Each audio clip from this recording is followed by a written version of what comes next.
Welcome to the participants of the JCJ 2022 main examinations. Karibu sana in Kiswahili. You are welcome to the class, and we are continuing the CPC-Bird's review, the part 14 and the 14th. I believe the 14th is in progress, and we are dealing about the key terms in the CPC. Yes, anyone can unmute and read what I posted on the screen, participants. Participants, anyone can unmute and read that what I posted on the screen so that you could know that I am with you and you are with me and both traveling the same boat to reach to the destination. Okay, I will write.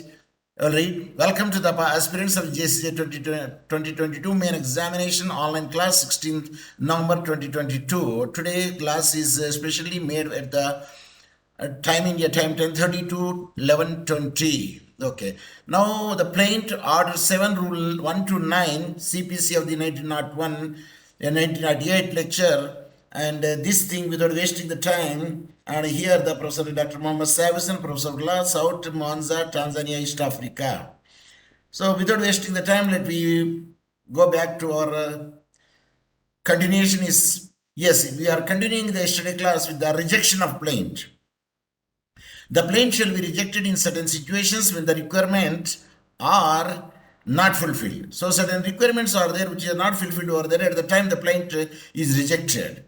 Some of the situations in which the plaint is rejected are as follows. Then the point is the plaint is rejected in a case where the cause of action is not disclosed, because whenever they write the plaint, the cause of action should be disclosed over there. If the cause of action is not disclosed, then it is not possible to prove the damage caused to the plaintiff. What the damages should cause to the plaintiff will not be known when the cause of action is not made clear in the plaint. To seek the relief against the defendant, the facts need to be mentioned clearly. So when a person wants to get the claim against the defendant, the plaintiff should have to say clearly that what law is violated and what titlement is not there and what is the cause of action, and this thing to be very much clear in the plaint. In the case of the S&P Shipping Service Private Limited versus World Tanker Carrier Corporation, the plaint was rejected and the suit dismissed under Order 7, Rule 1, Class A of the CPC 1908 up to this extent that we dealt in the last class, and we made the recap of it. Now let us proceed. The plaint is also rejected in a case where the plaintiff relief is undervalued and the plaintiff is requested by the court to correct the valuation within the given time frame, but the plaintiff fails to do so. See, whenever the plaintiff made such a cause of action and the plea and the prayer that how much the value that he wants to get it from the defendant, that should be prayed very much clearly. If the plaintiff could not make it out or mention that or valued it, the plaintiff is requested to make the amendment and see that the valuation should be increased, but a time would be given within the stipulated time. The plaintiff fails to do so, at the time the plaint is rejected outrightly because the time is given and the plaintiff could not use it for the undervaluation to the exact valuation in the plaint. Next point is the plaint is rejected in a case where all the documents are not properly stamped and the plaintiff on being required by the court to supply the required stamp paper within a time to be fixed by the court fails to do so. If the stamp duty is not paid over there, I mean to say that court fee stamp is not paid over there properly, because it depends upon the case value is concerned. At the time they will want to ask the plaintiff to require stamp paper within the time to be fixed by the court. If they fail to do so, the plaintiff, then the plaint is rejected.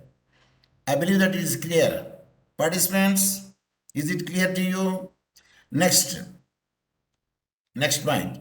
The plaint is mostly rejected due to the statement mentioned in the plaint secured by any law or statute that does not give a right to the plaintiff to file the suit. Suppose the plaintiff doesn't have the right to sue. At that instance, the plaint also be rejected. Though there should be a statute, there is a law, and where the plaintiff was defendant has violated that law, which is protects the rights of the plaintiff. At that instance, if you fail to do so, and the plaintiff is rejected. When a duplicate copy of the plaint is not submitted, whereas it is mentioned that it is mandated to submit the duplicate copy, then in that condition, plaint is liable to be dismissed. See, here they say a duplicate copy should be made to the court in addition to the original. If he fails to do so, that condition plaint is likely to be dismissed. So that is another point regarding the dismissal or rejected. The plaintiff is rejected when the plaintiff fails to comply with the provision of the Rule 9 or 7 of the CPC. In the Rule 9 and Order 7, they stipulated all the conditions. The conditions should be fulfilled when a plaintiff is writing the plaint. I mean, on behalf of the plaintiff, the advocate writes the plaint because he is having the knowledge and he knows the law and he knows how to follow the Rule 9 and Order 7 of the CPC. But in case it is failed to frame in that fashion, the provision, then it can also be rejected. The provisions on the rejection of the plaint under the CPC. What are the provisions which will say where the plaint is rejected under the CPC 1998? As we have already said, in what circumstances the plaint can be rejected. And now, what are the provisions that are related to the rejection? Because it is earlier that we made what are the grounds where the plaint will be rejected. But now we will see the provisions of the CPC where with that provision a plaint could be rejected. Of the plaintiff under the order, under the Code of the Civil Procedure 1998. Some of the provisions regarding the rejection of the plaint are mentioned below. Now let us see the one of the another. Participants, are you hearing me? Say yes or no, so that I could move. I think there is a problem of your net, it seems. Okay, now let us see that what is the first condition where the mentioned regarding the provisions are concerned. Order 7 Rule 12 of the CPC states the procedure on rejecting the plaint is so that it can be used as a precedent for the future cases. So they said clearly that Rule 12, Order 7 of the CPC, procedure on rejecting the plaint, and so that it can be used as a precedent for future cases. If any plaint is not in accordance with the Order 7 Rule, 2, if any other provisions which is made earlier will be not followed in the filing the plaint, at that time the plaint will be rejected and it could be used as a future cases under Order 7 Rule 12 of the CPC. Next provision. Order 7 Rule 13 of the CPC states that rejection of the plaint does not stop the presentation or filing of the fresh plaint. Yes, the filing of the fresh plaint, because and today I posted the amendments of the Supreme Court. I don't think that whether you read it or not, because it is clearly said at any stage of the case, the plaint can be amended, and plaint can be added, and a plaint can be renovated. We can make the amendments, and we can make the new things on the ground of it, and that can be allowed. The Supreme Court has given the judgment in that regard, which I posted in the group WhatsApp today. Okay, now let us again see two modes which are mentioned to show the manner in which the plaint can be rejected. The defendant has the right to file an application in the form of an interlocutory application that is called on any stage of the proceeding for the rejection of the plaint. So if a person wants to make the rejection of the plaint, he can file a suit and they can get the interlocutory application and see that the plaint will be rejected. And I'm sure that participants, there is a problem of because you are entering and you are closing, your login and log off is going on. I think there is some problem of your net, it seems. Now let us go further. Suo motu in its own motion, the meaning of the suo motu itself defines the way of rejection of the plaint. Suo motu rejection is under the Order 7 Rule 11, which states the rejection of the plaint. A court can itself try a suit under Order 7 Rule 1 of the plaint fulfills the condition discussed in the first point. The suo motu, if the conditions are fulfilled over there, then the court may, under Order 7 Rule 11 of the plaint fulfills the condition discussed in the first point. Landmark cases in the rejection of the plaint. What are the landmark cases under the rejection of the plaint? Many cases came in front of the court related to the rejection of the plaint, but some of the cases given below are now considered as a landmark for other cases on the rejection of the plaint.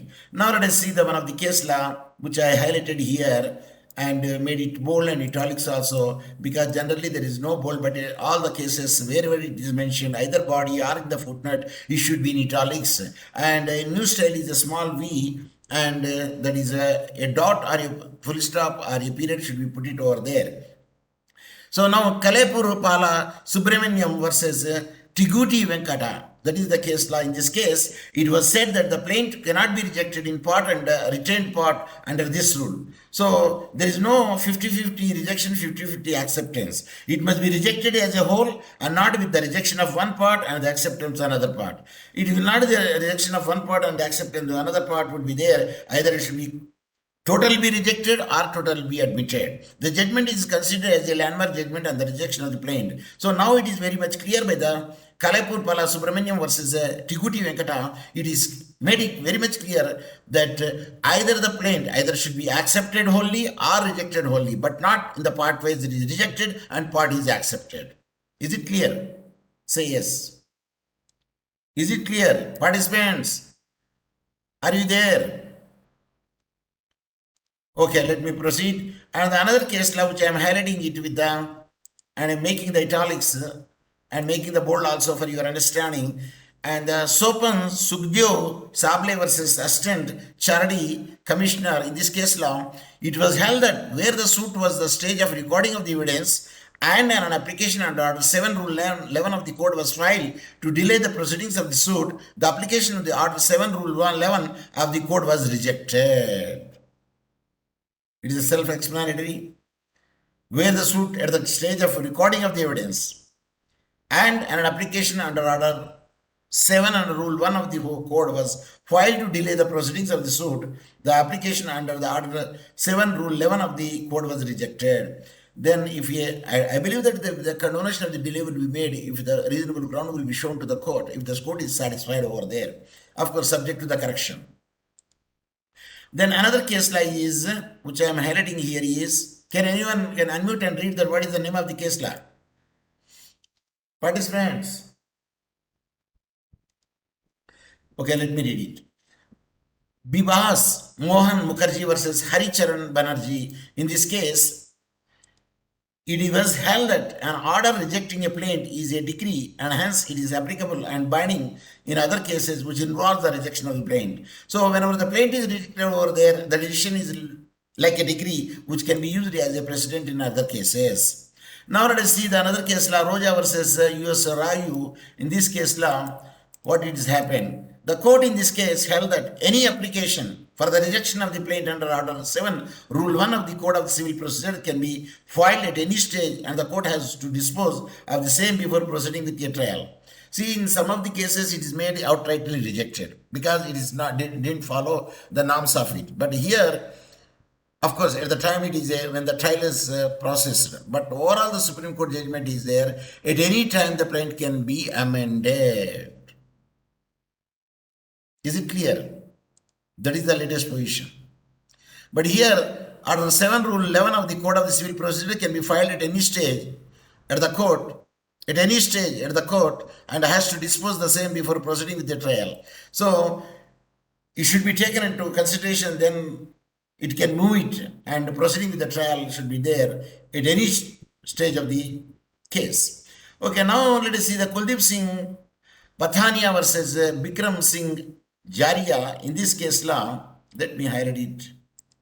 Yes, in this case, the court held that for an application under Order 7 Rule 11, Clause A of the Code of Civil Procedure 1998, only the pleadings of the plaintiff can be looked into and neither the written statement nor the averment can be considered for the inquiry. Only the plaintiff will be looked into, but WS, the written statement or the averment can be considered for the inquiry. It means can be looked into and neither the written statement nor the averment can be considered. Means there is no negative point is there. So appearance and non-appearance of the parties, Order 9.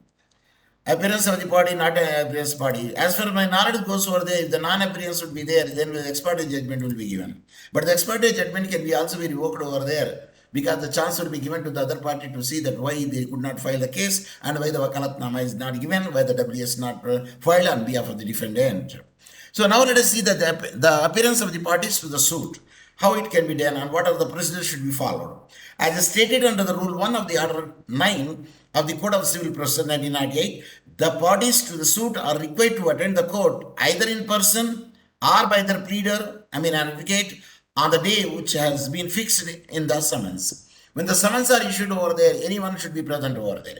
Either the party should be present over there, or on behalf of the party, the advocate should be present over there to answer the question or even to file the wakalatnama.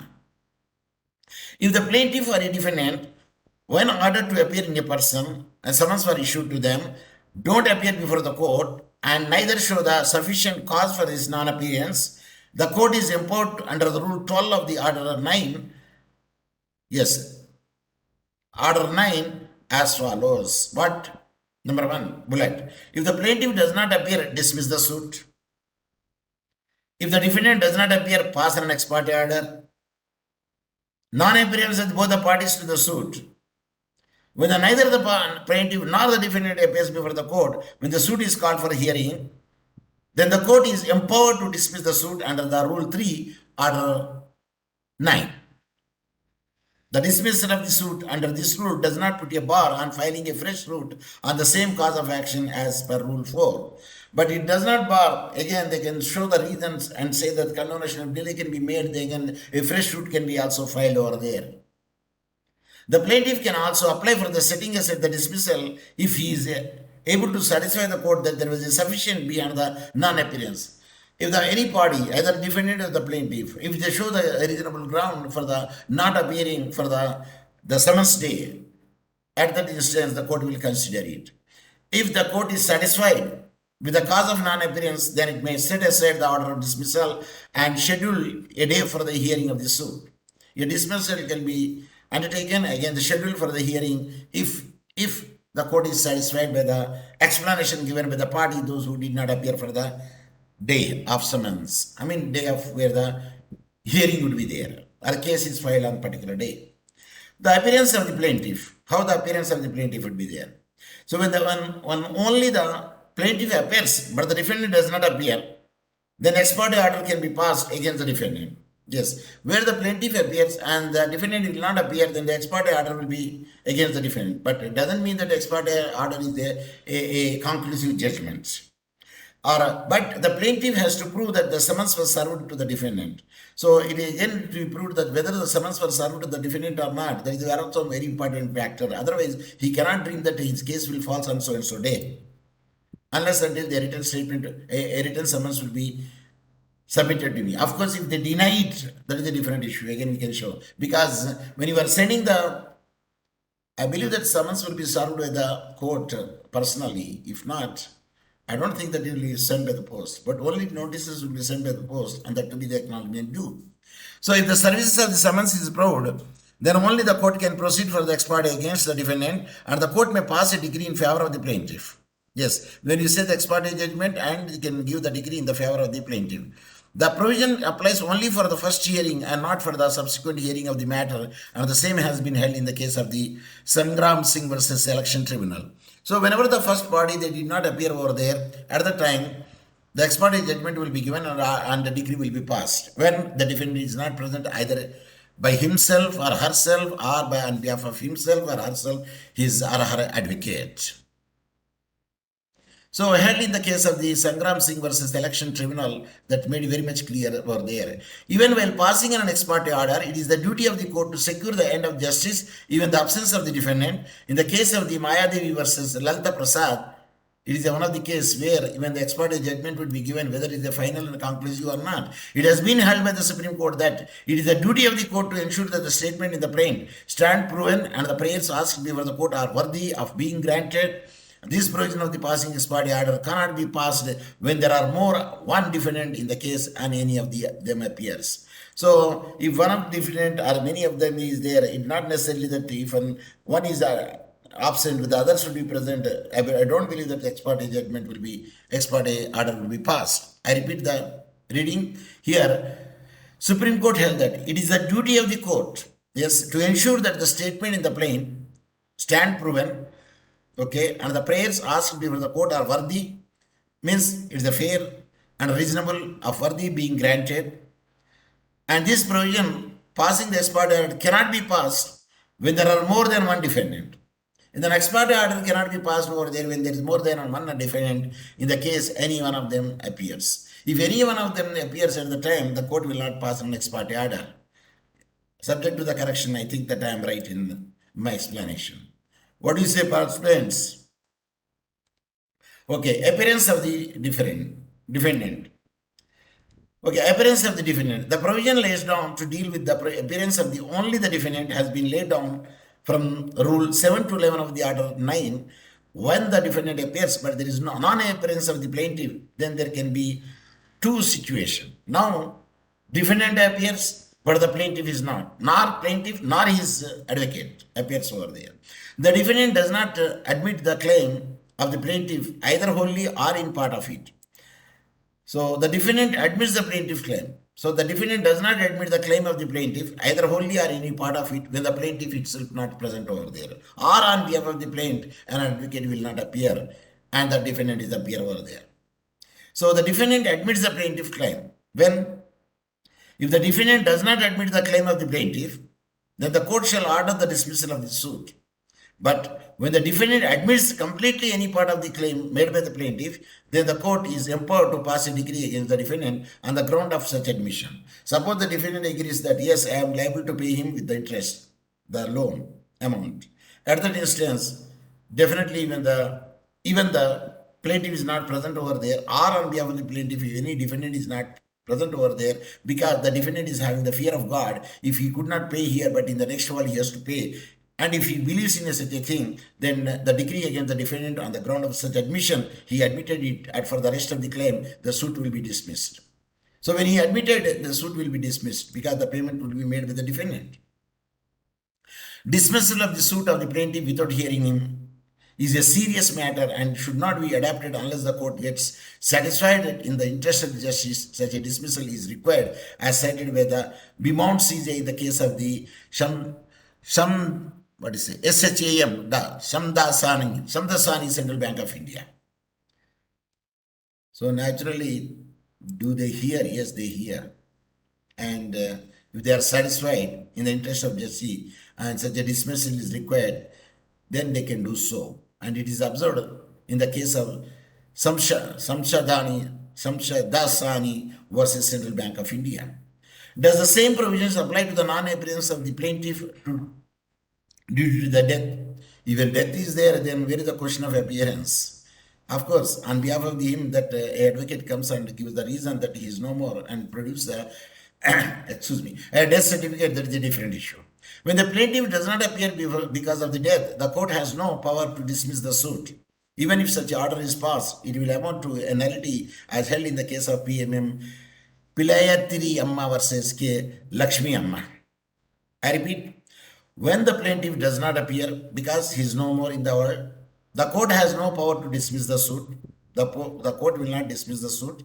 Even such an order is passed, it will amount to a nullity. Of course, if an order is passed, it is amount to nullity. And held in case of the Pilayatri Amma versus K. Lakshmi Amma, it is observed over there. Now let us see the another scenario where application to set aside the dismissal. Who will make it out? Any one of the party who does not appear for the on summons day. When the suit has been dismissed on the ground of non-appearance of the plaintiff, then he can make an application to set aside the order of the dismissal. Who? The person who did not appear. And here in this case, plaintiff. If the court is satisfied with the reason of non-appearance as a sufficient cause, then the court can set aside the order dismissing the suit and fix a day for the proceeding of the suit, provided the reason which he has shown for the non-appearance should have been not a lame excuse. Non-appearance with the reason it will be there, then it will set aside the dismissal and proceeding will be fixed in the further dates. Now, sufficient cause. What is the sufficient cause to be there to appear, not to appear? So now let us see, for considering the sufficient cause of non-appearance of the plaintiff, the main point to be considered is whether the plaintiff really tried to appear on the day which was fixed by hearing or not. When sufficient cause is shown by the plaintiff for his non-appearance, then it is mandatory for the court to reopen the suit. Yes, it is natural justice. In the absence of the sufficient cause, it is upon the discretion of the court to set aside the dismissal or not, as held in the case of the PKPRM Raman Chittiar versus KAP Arunachalam Chittiar. If the sufficient cause is not shown over there, then either they can dismiss it or held or they put aside the dismissal. If the sufficient cause is shown over there, then the court will have the discretion to set aside the dismissal or not held, as in the case of it is there the PKP RM Raman Chettiar versus KAP Arunachalam Chettiar. Sufficient cause depends upon the facts and circumstances of each and every case. So each case having to reason to say the sufficient cause or not, and every case it depends upon it. In the case of the Chotalal versus Ambala Hargovan, the Bombay High Court observed that if the party arrives late and finds its suit dismissed due to the non-appearance, then he is entitled to have his suit or application restored with the payment of the cost. In case there is a bus late, or there is a traffic jam, or there is an accident happened, there is a tire puncture, or any other untoward happened, unpredicted things will happen, and he comes to the court late. By that time, the disposal of the case will be there, ex parte judgment will be given, or the dismissal is made over there. At the time, the non-appearance he is entitled to have the suit or application, he can pay the restored with the payment of the cost. We will pay the cost and see that the case will be restored. Is it clear, participants? Are you hearing me? Today no one is giving the reply. What do you say? Okay, let me proceed it. When summon is not served, of course, when a summon is not served, naturally it is not the fault of the defendant not appearing for the suit, because he doesn't dream that the case will fall on so and so day. Rule 2 to 5 of the Order 9 lays down the provisions for the situations when the summons is not served to the defendant. One of the fundamental principle law is that a party must be given a fair opportunity to represent his case. And for this, a notice of the legal proceedings initiated against him is not obligatory. Therefore, the service summons to the defendant is mandatory, must, and it is also a conditional precedent. So it's a prerequisite over there. Conditional precedent, it is a must and the mandatory. When there is no service of summons, I repeat, when there is no service of summons or it does not give him sufficient time for effective presentation of the case, then a decree cannot be passed against him, as held in the case of Begum Para versus Luisa Matilda Fernandez. Begum Para versus Luisa Matilda Fernandez. In the case law, it is clear that no service of summons or it does not give him the sufficient time for the effective presentation. Either summons are not served over there, or the sufficient effective presentation of the case is not there. The decree cannot be passed. The decree cannot be passed against him, as is held in the case of Begum Para versus Luisa Matilda Fernandez. Now let us see the Rule 2 of the Order 9 also holds that when the plaintiff fails to pay cost, if the plaintiff fails to pay the cost for service of summons to the defendant, then the suit may be dismissed. Who has to bear the charges? Plaintiff has to bear the charges. For what? Serving the summons. To whom? To the court. If not there, then the suit will be dismissed, because summons are not served to the defendant. But no dismissal can be made even in the presence of such a failure if the defendant appears on the day of the hearing, or either in person or through his pleader. Of course, no dismissal can be made even in the presence of such a failure, means if the summons are not served. But the defendant came to know that his hearing, his case is on false and so and so day, because somebody has informed him such failure is there. If the defendant appears on the day of hearing and either in person or through his pleader, at the time also it cannot be set aside or dismissed. However, the plaintiff is entitled to file a fresh suit if it is dismissed. Suit when the suit is dismissed, but an opportunity will be given to him to restore it back. Dismissal under this rule, and if the court is satisfied that there is a reasonable reason behind such a failure to pay cost, then the court may be set aside the order of dismissal. So now the two things are there. If the cost is not paid over there, if the cost is paid, if the failure to pay the cost, but there is a reasonable ground that he could not in a position to pay because his financial capacity not reaches to pay the cost of the pay cost, then the court may set aside the order of dismissal. So the order which is passed by the court of the dismissal will be set aside, because when the court knows that the person is failed because of the reason that he could not have the money for the payment of the cost. Is it clear? Participants, is it clear to you? Okay, let us go further. When the summons is returned unserved, and the plaintiff does not apply for a fresh summons for the 7 days from which the summons is returned, unserved by the defendant or any of the defendant, then the court can dismiss the suit against the defendant and such a defendant. So now, when the summon is returned, means voluntarily they did not take the summon, unserved, and the plaintiff does not apply for a fresh summons for 7 days, and if he doesn't apply for the 7 days from which the summon is returned, unserved by the defendant or any of the defendant, if one defendant is there or any of the defendant is there, then the court can dismiss the suit against the defendant or such defendants. So the court is having a right to dismiss the suit against the defendant or such defendants and who will not appear after because of the summons are not served or willingly served. In the another sense, they involuntarily did not take the summons over there. At that instance, when it is proved that, then definitely plaintiff get the decree and the decree can be holds good. Unless until the defendant comes and give the reason that why he did not appear or he could not appear on behalf of him, at least the pleader or advocate should appear.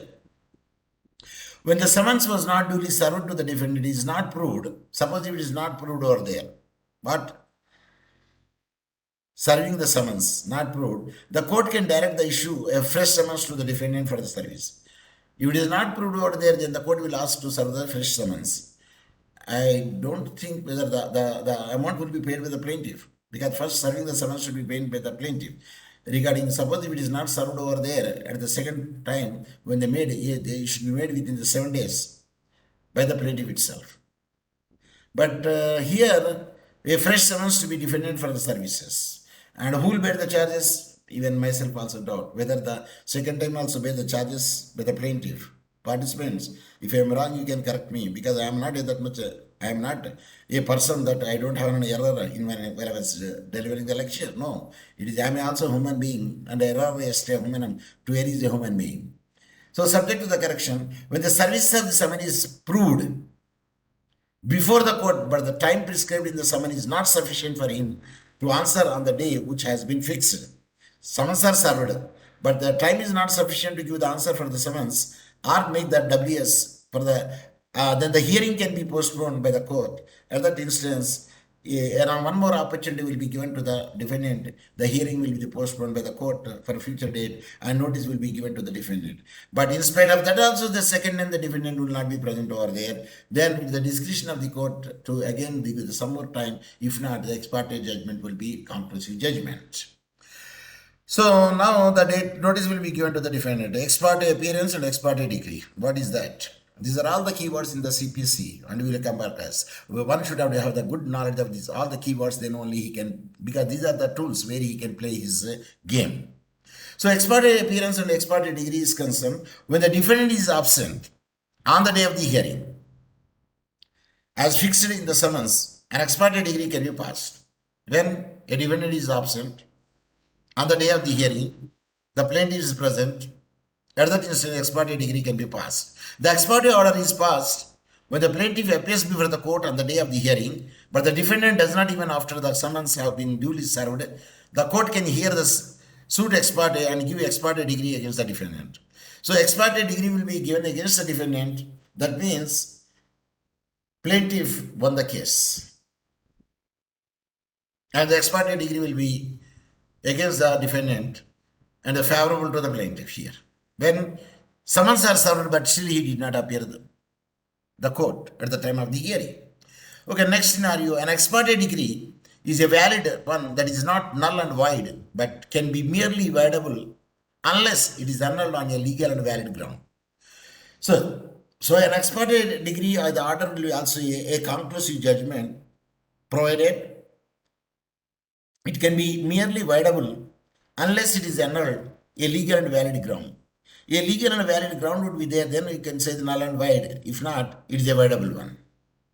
An ex parte can be enforced like a bipartite decree, and it has all the forces as a valid decree, and as you held in the case of the Panduranga Ramchandra versus Shanti Bai Ramchandra.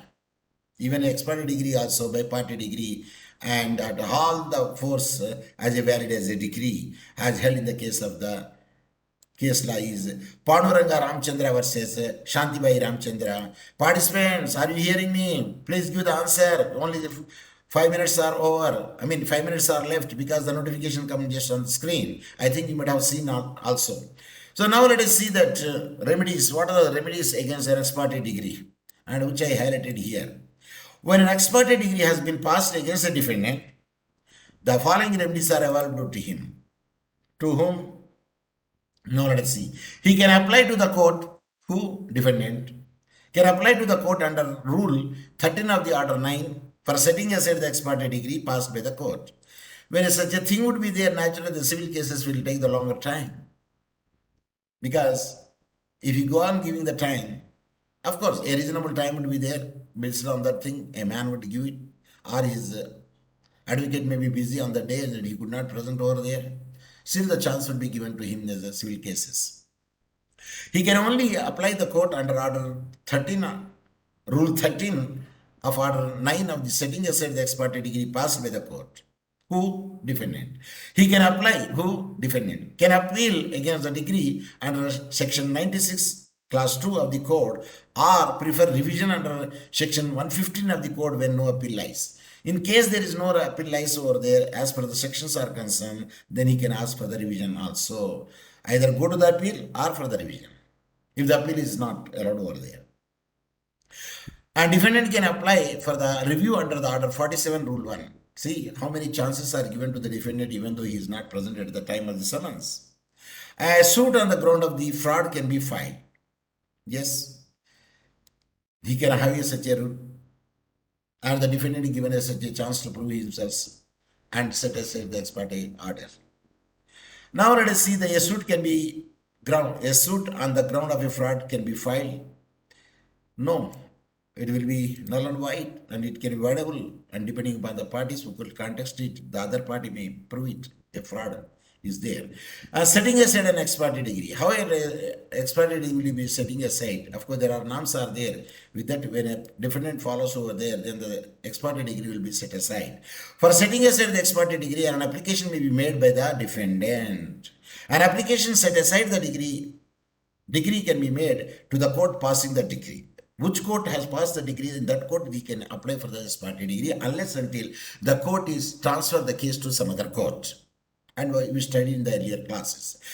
There are certain rules to be followed for setting aside an ex parte degree, and if the defendant satisfies the court with a sufficient reason and sufficient cause, then only the ex parte degree which has been passed can be set aside. If the court is dissatisfied with the reason which is shown over there, and the cause of and the sufficient reason is not made over there, and he did not convince the court at the time, ex parte degree will not be set aside.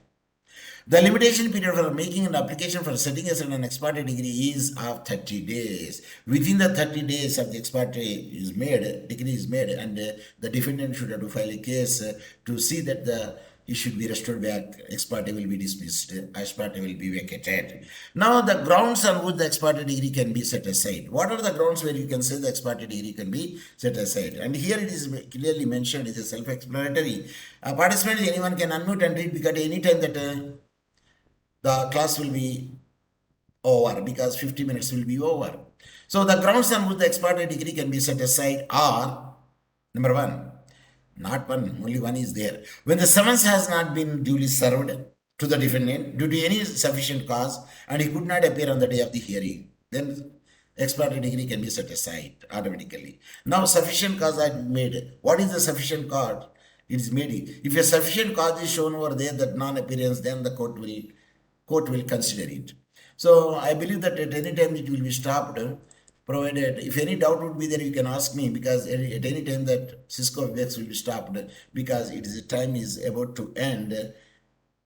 And yes, any questions? Participants? Yes, my classes would be continued up to 24th November. Even the single person also there, they can continue it, because it is my commitment. If once said, promises are to be kept, not promises are to be broken. That's my intention. And I already told you that because my classes are voluntary, and it doesn't mean that what I would get. No, I get more than what you are getting. So that is a very important fact.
सारे जहां से अच्छा हिंदुस्तान हमारा।